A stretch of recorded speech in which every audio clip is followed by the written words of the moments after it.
Hi, everybody. Welcome to the third episode of the Den Discussions. Today, I'm joined with Women's Aquatics Head Coach Doug Finfrock and Nicole Tormey. After her first season, she participated in water polo and was set to participate in swim and dive, but we all know how that worked out. So we'll start with Doug first. Why don't you introduce yourself and tell us about your time at RCC so far? I know it's been a long time.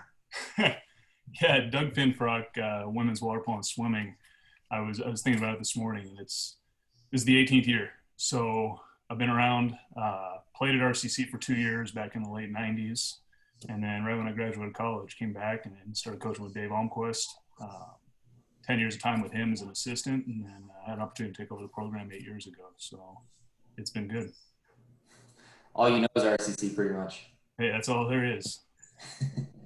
Nicole, why don't you answer the same question, introduce yourself, and talk about your time at RCC so far.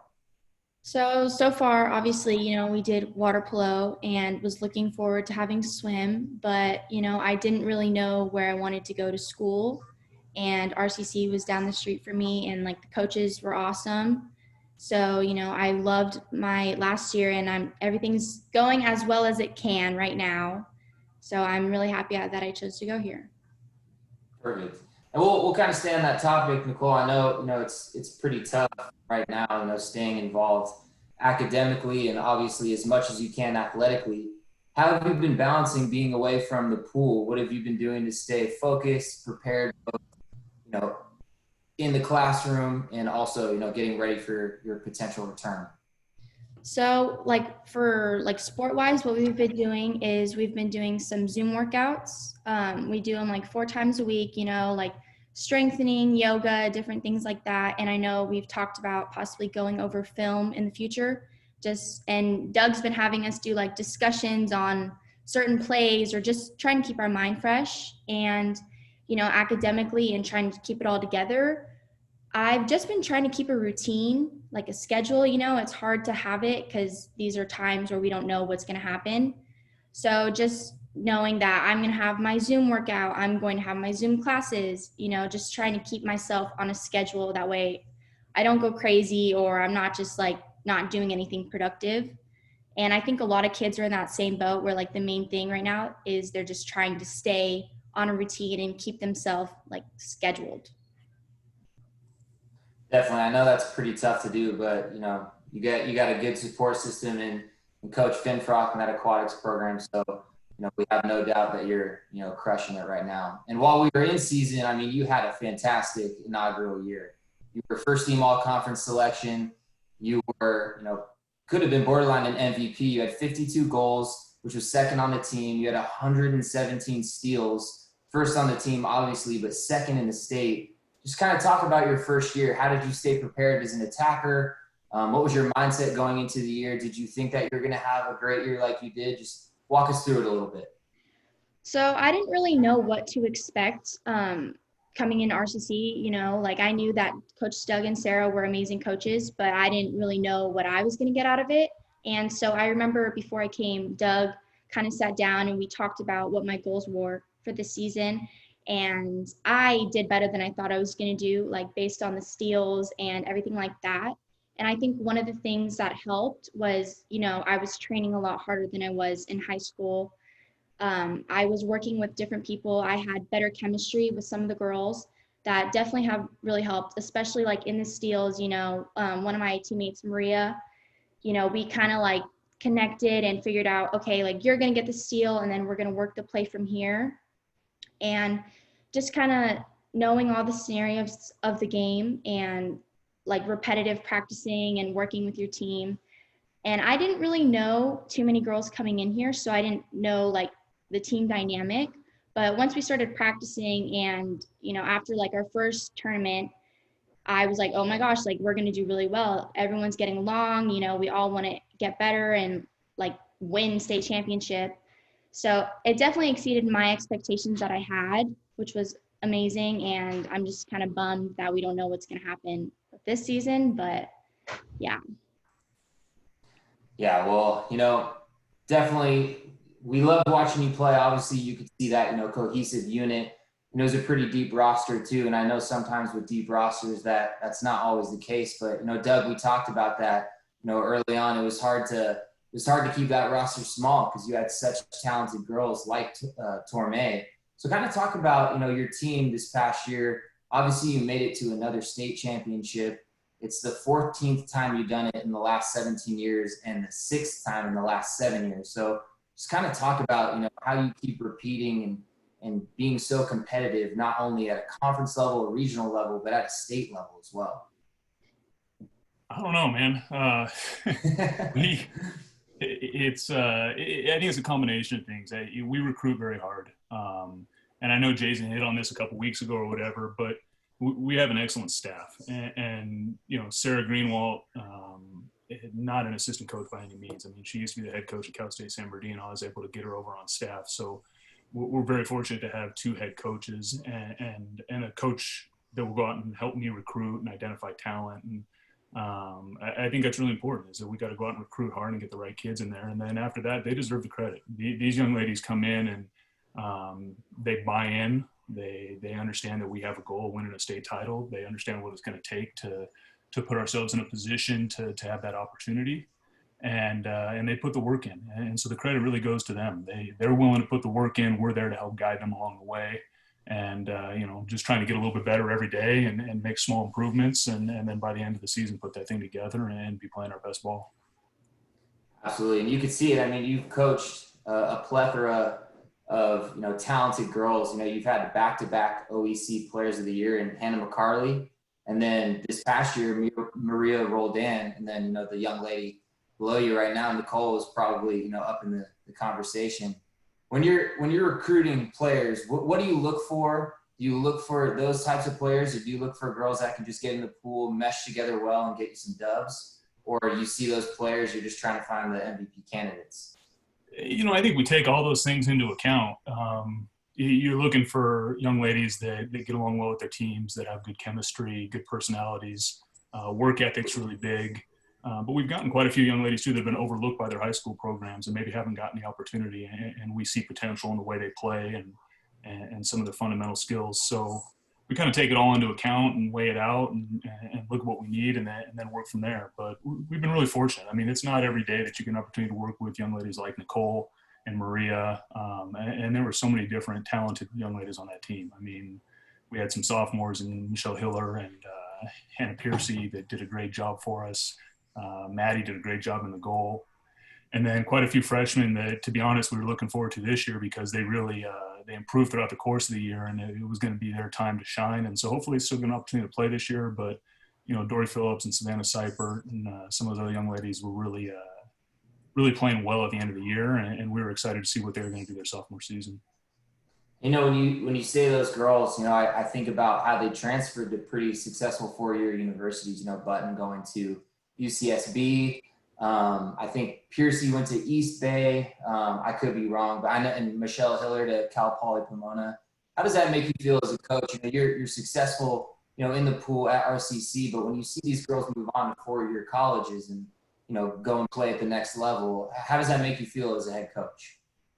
That's the best thing for me. That's the most rewarding thing. And, I always tell these young ladies when I recruit them, like, I hate to lose more than I like to win. I could tell you more about all my losses than I could about the ones that we won. But at the end of the day, it's academics. And that's going to be our top priority. And I love athletics, and I love water polo and swim, and I love the competition of it all. But at the end of the day, academics have to come first. And we're going to be about transfer and moving you on and setting you up to be successful in life, we hope. Absolutely. And you're pretty active on the academic side. You teach classes and, you help your kids. I know we have the Athletic Learning Center, and that's a huge resource for us, and we're very grateful to have that, but it seems like you go above and beyond with the academic side, both teaching and preparing these girls. Nicole, I kind of want to hear from you. What does that mean to you to have a head coach that's so involved in the academic side? It's really good because it was really important, like a big factor, because obviously, like your grades are really important. Sports will be there, but your grades is going to be what helps you. And so what I thought was really unique was we had weekly meetings with Doug and our coaches, and we would print out our syllabus at the beginning of the semester. We'd go over our big assignments, see if there was any conflicts with games or anything. That way we could alert our teachers. Even on the very first day, Doug had wrote us a letter that we gave to each teacher. And, as a freshman, I was just kind of going off of what he said for guidance. But, when I talked to a lot of my other friends that weren't in the athletic program or were in different sports, water polo, I had noticed, was really good at communicating with teachers and, making sure they know, like, okay, we're your student and then we're an athlete, which is amazing. And again, every week we had meetings. Are you struggling in any classes? Like, let's get you into tutoring, and it wasn't just, and I think since Doug comes from like a teacher standpoint, it also helps because he knows, like he has athletes in his classroom, so he knows the struggles that they can have. And so I know all of my teachers respected and loved that we were very open with them. And I remember they would say all the time, like, if you don't get your work done, like your coach is going to find out, it goes through the grapevine. But so I think that was really awesome. It kept us responsible and accountable. If we did bad on a test, we would have to be like, okay, Doug, like I did really bad on this test. And he's like, okay, let's talk to your teacher. Let's see what we can do from there. And so it was a big factor in my decision in coming to RCC. And I think Doug did an amazing job executing that to making sure, we had our other sources we could reach out to, but he always had everything. Like I never had to go outside because he helped and handled everything. Absolutely. I can't imagine, having that support. I mean, and you can't get anything past Coach Finfrock. I mean, he's locked in and in tune. But how did you do it, Nicole? How do you balance academics and athletics, especially you being a dual sport athlete? What was I know you mentioned, a good amount of, your support system and everything, but personally, how did you balance that workload? I kind of touched on it earlier, but having a schedule for me really helps. But also, I had to have self-discipline because I would get home from practice exhausted. But then I'm like, okay, I have to do all my homework. I have to get this done. And there would be nights where I would procrastinate and stay up till 3 a.m. doing homework. And then we would have a game the next day and I would play horribly. And then everyone's like, oh, did you not sleep? So then you kind of realize your own consequences at that point. And it's just, you have to have the motivation. You need to want to do your sports. You need to want to do well in school. And it's just kind of having that personal motivation and self-discipline that really just keeps you going. And like they say, every 2 weeks, whatever you do for 2 weeks makes it a habit. And so getting into those routines is honestly like the best thing for me because I'm held accountable. If I'm not doing something or I know something's off, then that's where things start to get a little messed up. Well, it sounds like you have it figured out almost. You're 17, 18 years old, first year in college, you already figure out that you need a schedule and balance the things that are important. That's critical. That's crucial to your success. And, Doug, you do this quite well too. I mean, you balance a lot at RCC. You're the head water polo coach for the women and also the head swimming and diving coach. How do you do it? And how do you compete in both aquatic or in water polo and swimming? How do you make it happen? Well, I think first and foremost, it starts with the staff. Again, I mean, Shelby Hernandez and Sarah Greenwald do a great job, both head coaches, even though they carry that title of assistant, and they make my life a lot easier. But even from the men's side, you got Jason Northcott and Nate Haas and Zoran and Cliff Ruth, and everybody. It's just a family, and we're all there to help each other, and I can bounce things off them, or they're willing to cover something if I need to recruit or even sit in with a recruit or whatever we need. And so really it's about having the right people to work with, and that's part of what makes it so fun to come to work every day. I get an opportunity to work with not only a bunch of great student athletes, but the coaches that are in that office are just amazing, and they make my life a lot easier. So really, I think the credit goes to them. They do a wonderful job, and then then we come together and then we do the best we can each season. Yeah, I told Jason this last week. I really do enjoy walking into that aquatic center and spending time with you guys and see how you guys operate.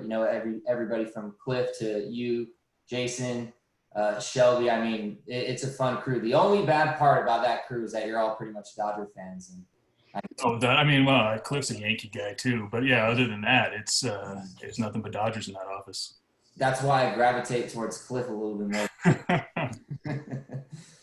Doug, we'll stick with you, man. You're pretty recognized around Riverside. I mean, you're a player. You're a successful player.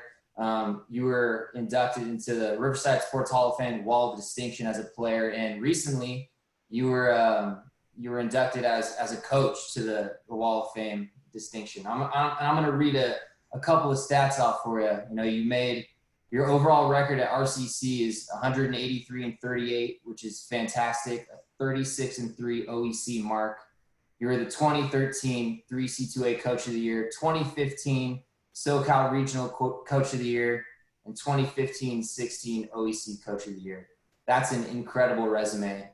Did you expect all this when you took over for the legendary Dave Almquist?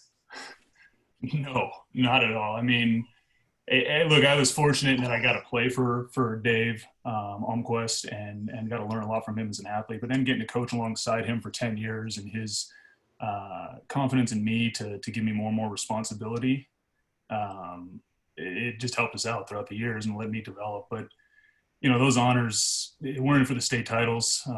Those honors are nice, and I'm definitely flattered by them. But at the end of the day, we're trying to win some state championships and move these young ladies on to four-year schools. Yeah, absolutely. I mean, Dave Almquist is, I've had some interaction with him, and he's a smart guy. I've only had a couple conversations with him, but when he sits down and we start talking, Riverside Aquatics, he really tips his hat to, all you guys taking over and maintaining the success of the program. I mean, it's not easy. It's definitely not easy, and your hard work is shown, and the community notices it too. So, hats off to you. Appreciate it. Nicole, I'm going to hop to you. Last question for you. It's a unique time for you athletes. I mean, you're learning from home. You're dealing with a bunch of uncertainty. Obviously the pandemic and, the social injustice movements, all while California's pretty much on fire. If you had one piece of advice, for incoming students, whether it be at Riverside City College or elsewhere, what would you tell them? Well, right now, again, I've said schedules really helpful, but, trying to keep a positive mindset and just not, because I've noticed, like my mental health or like things are up and down, we've never experienced this before. So I think just trying not to be so hard on yourself and like learning from what's being hard for you. Like, what are you struggling in? Like, are you struggling with the online thing? Like reaching out for help, whether it's like school or just whatever.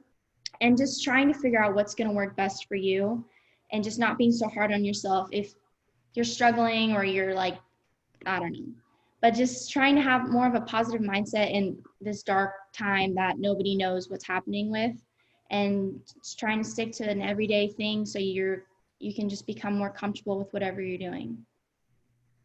And Doug, I'm going to propose the same question to you. What piece of advice do you have for the incoming students? Yeah, it's, I mean, you hit it, man. It's a crazy time with everything that's going on.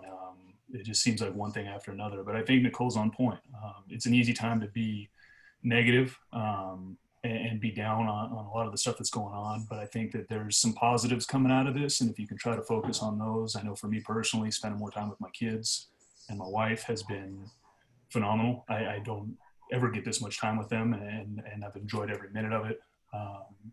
And then I think that there's some opportunity here too. We're going to come out of this thing, and we have an opportunity to be better people, and we have an opportunity to try to get ourselves ahead academically and even athletically. And those that put the work in now and continue with that positive mindset and that work ethic, then they're going to come out of this thing even stronger and set themselves up for success. And so it's difficult at times. I'm sure, I have a great support with my family and everything else, and there's definitely days where I need to lean on people, and I think that's okay. Everybody's got those rough days and challenges, but if we can keep that positive mindset and keep working hard and understanding that this is a temporary situation, then we have an opportunity to come out a lot better for it. Perfect. Yeah, I hope everybody takes that to heart, because what you two said is spot on, and we're going to get out of it eventually, and it's just a matter of being ready and being prepared when our numbers call. So I appreciate you guys sharing your wisdom, your knowledge. I actually have one more question for you, Doug. I want to know how much longer you're going to grow that hair out. Man, hey, well, I mean, this is probably my last hurrah because I'm going bald anyway. So, but I made a comment to my wife that I was going to grow it until we went back to work, thinking it was going to be maybe a month or a couple weeks. And here we are 7 months into this thing or whatever. And so now I'm committed. So it's going to keep going until we go back. You're either going to look like a cue ball or you're going to be looking like Fabio next time I see you. Yeah, probably more like a cue ball, man. All right, guys. Well, again, I appreciate you joining me. Again, this is the third episode of the Den Discussions. Today I was joined by head coach of women's aquatics, Doug Finfrock, and future stud Nicole Tormey of the women's water polo swimming and diving team. Nicole, we're so happy to have athletes like you at RCC. I mean, it's why we work and, try to, affect people's lives. And when we have, athletes like you who are on board and understand our mission, then it makes it a whole lot easier. And Doug, I mean, goes without saying, you're one of the guys I look up to in the department, appreciate what you do. And I look forward to seeing both of you in the future. Thanks, Nico. Thank you. All right, guys, take care. See ya.